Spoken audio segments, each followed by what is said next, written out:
hakurya yo tuja ni heza. Notre frère uwo mubwira ngo agaruke mu kinama ntiyogenda kwemere naho worira.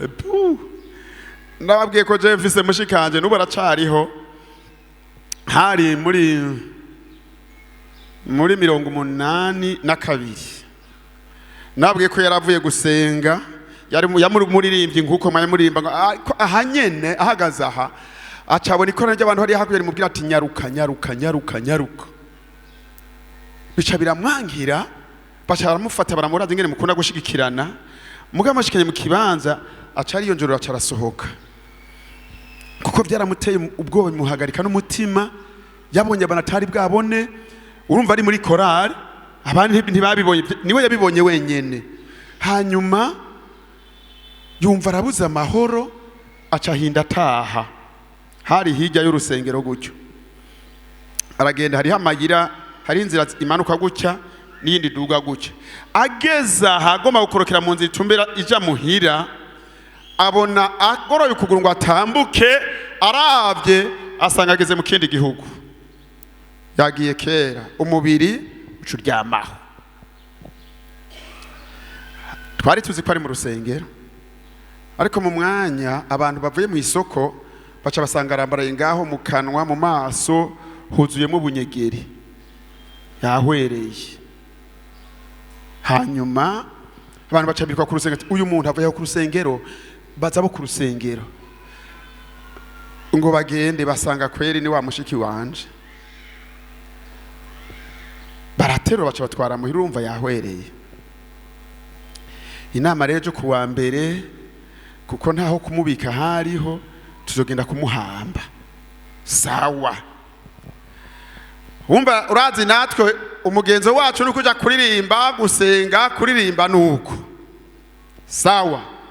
Hanyuma ya masaha yo kuja kumuhamba ageze ati rero turabiye tumutunganya neza uko bamuryamitse agaca atembagara umuvyimba ugaca wihinduka ugatembagara akajyamira mu rubundi buryo abantu bose babona bagaca bikuma nibiki none ibi umviriza ko ari mpemu namba afise ntagira namba batoya ngira mana nibiki gamana mana nibiki gamana ariko ntakivamo ati ntaco tuzomuhamba ejo.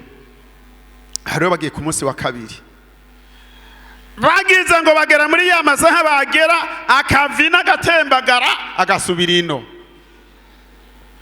ibaka bagasubira mana umunsi wa gatatu kwa kundi nyine ikintu cababuza kumuhamba twabuzwa nuko atembagaye nta muvyimba unyuganga. Kuwa kane ku munsi wa gatanu tubati nta kundi turahevye ntitwoguma ngaha kabisa turahevye.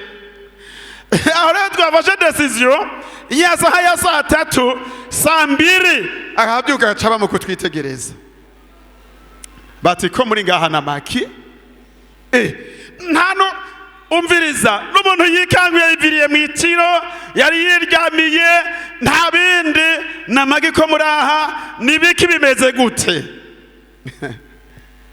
Twateye guca twikuma tukigigwayo none niwe canke siwe tukaduhamagara mu mazina tukahamagara enaka sa namagi ni sawa ko mbona mutangaye nibiki. Hama rero turamureka kumubaza vyinshi kuko twabanza kure tukaraba koko kwariwe. Hama rero haheze nk'amasaha 2 tubona guma ariko aradutwenga yaguma dutwenga atavyinshi ariko aravuga. Hama aratubwira ati umviriza atatubwira ari ingene vyatanguye ingene yabibonye kumbimwe navuga ingene vyaje n'ingene yumvise ko abuza amahanga cagira wagiye muhira aratubwira ageze aho hantu ingene yagize ngo aratambuka akorokera mu yindi nzira agasanga yageze mu gihugu cyo Mw'ijuru. Tuturabesha tubwira ibyo wabonye ati wa mbere nabonye ndabanda babwira ni pasteur wa mbere w'ishengo rya Pentecote ry'i Bujumbura yaciye ambaza naka kwa kiri mu gakiza aho wamubonye tego namubonye kwe niwe wa mbere twabanje kuvugana tuti none byagenze gute ko wagarutire kare tingoma ndababwire yuko nukuri mugabo kandi ntakwe no bigira nagize umubabaro kongera kubona ndi ngaha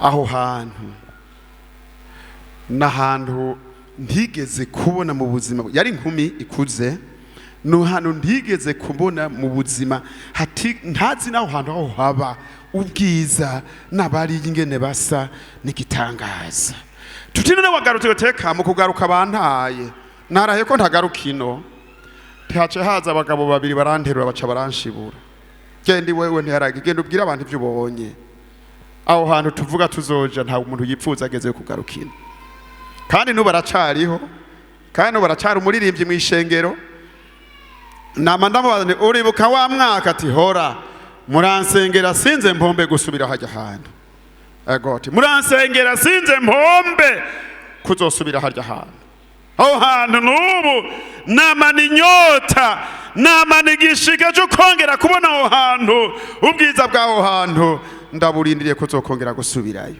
aho hantu rero ni heza Bibiliya rero yavuze ngo